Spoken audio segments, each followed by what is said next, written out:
technical to legalistic to somebody who left us hanging there to a very philosophical. He has taken us through a whole heap of philosophy here. So now, before we go for lunch, the panelists are open for questions. I have a very simple question I'd like to ask her. I think most of us are subject to emails and SMSs coming saying, do you want to buy a radio, do you want to buy this, do you want to buy that?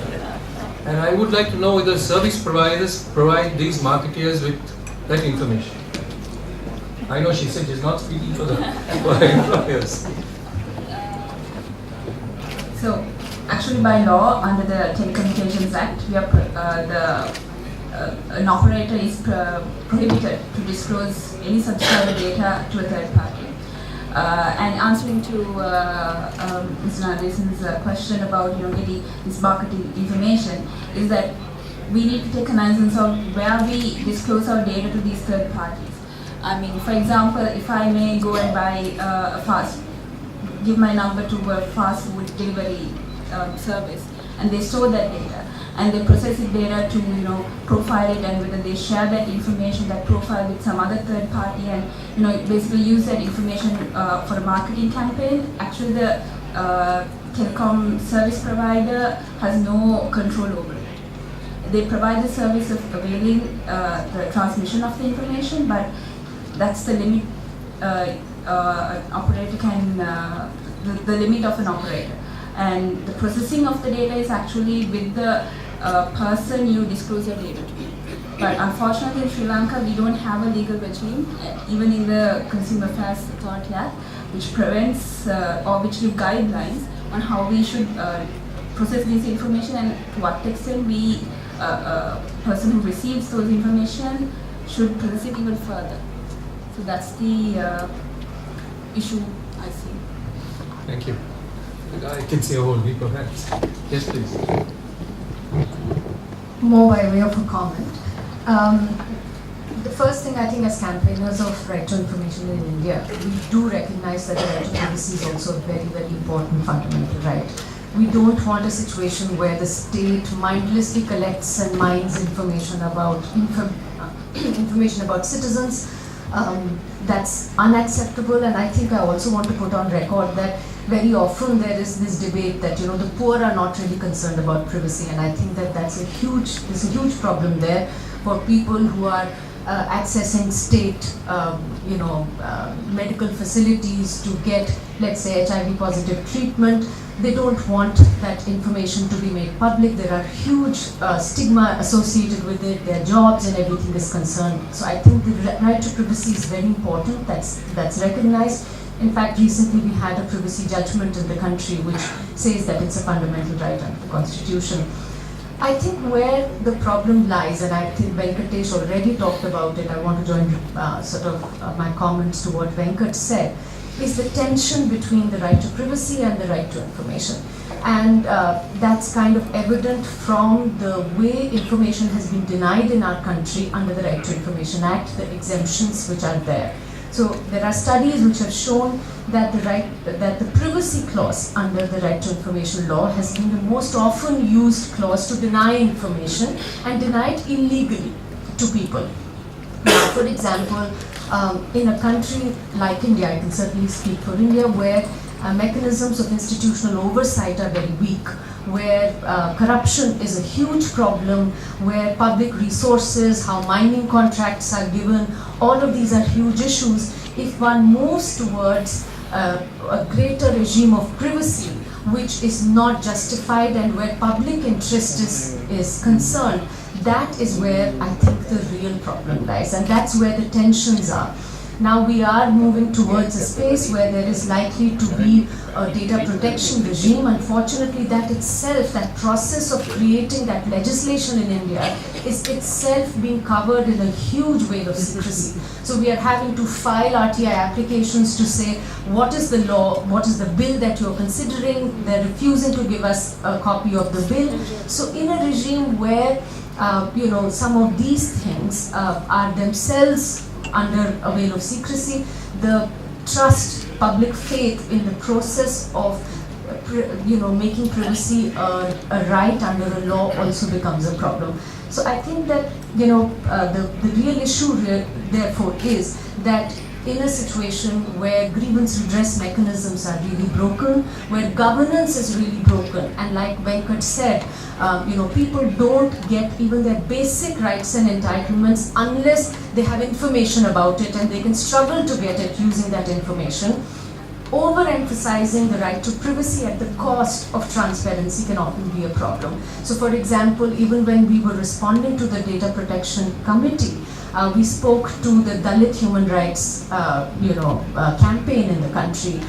These are people who are really the most marginalized, and the debate was, should information about the benefits that these groups get be out in the public domain, the names of students who get fellowships, etc., should it be in the public domain? And they said yes, because the important thing is that unless this information is in the public domain, we don't get those rights. So I think it's really that context that's important to sort of keep in mind.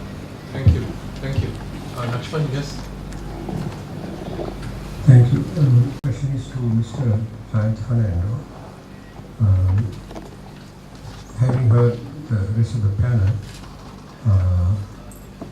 and having experienced the tracking of my mobile phone, right, not simply by advertisers that I get all the time, nor by the president who annually sends out a New Year message. I didn't even know it was the president of Sri Lanka. I thought it was president of Otters Club. So, what is does ICTA and the mobile data regime have procedural provisions to enable either government or terrorism suppression agencies, which is an important thing to be done, which formalizes this kind of sharing of information? Is there such a thing, or is it done simply by enforcement? Well, I think I would rather have a conversation outside the corridor. Well, yes and no. By the way, this is not an ICTA subject. It is basically out of my mandate. It is a subject. I could ask Mobitel as well. That's actually a subject within the purview of multi-sectoral, multidisciplinary group of ministries, as quite rightly pointed out by Venkat, namely Ministry of Justice, Ministry of Media and Communications, Ministry of Telecommunications, Ministry of Defence, Law and Order, and all of them. So it intersects all of these ministries' powers and functions based on your question. To summarize, in the interest of time, if I am to cite a couple of examples where lawful interception was done, one of the reported cases where it was done was in the investigations relating to the murder of Judge late Honorable Sarath Ambedkar.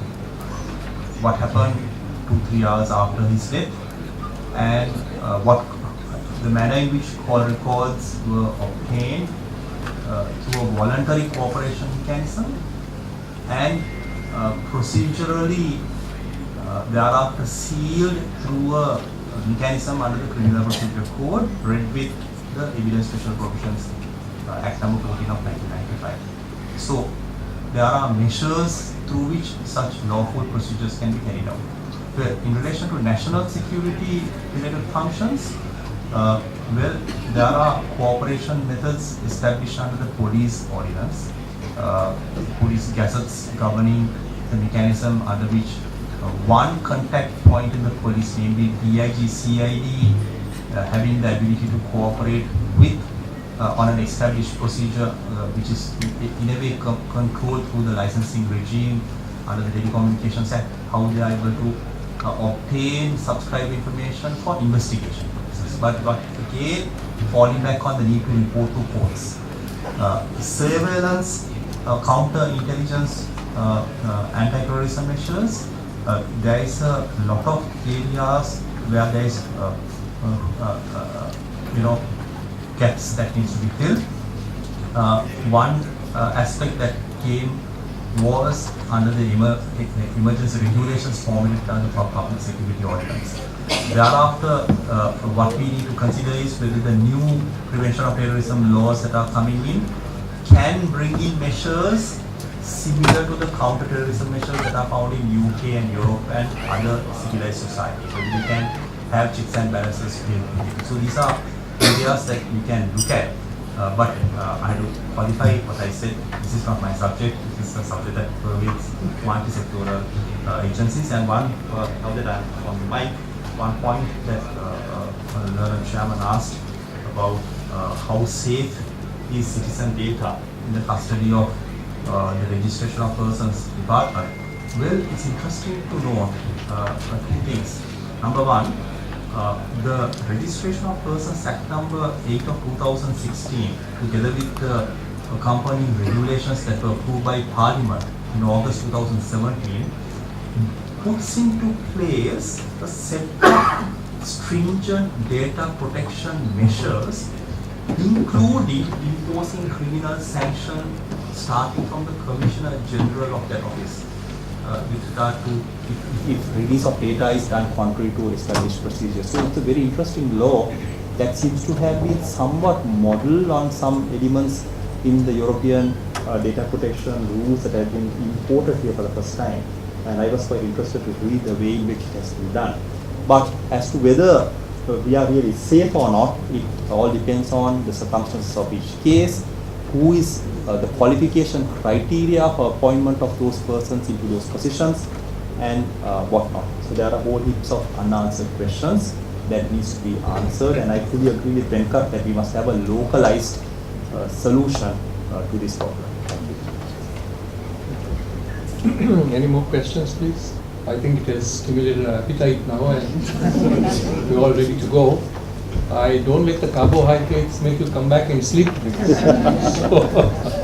So thank you very much. Panelists, thank you so much for your input. And the panelists.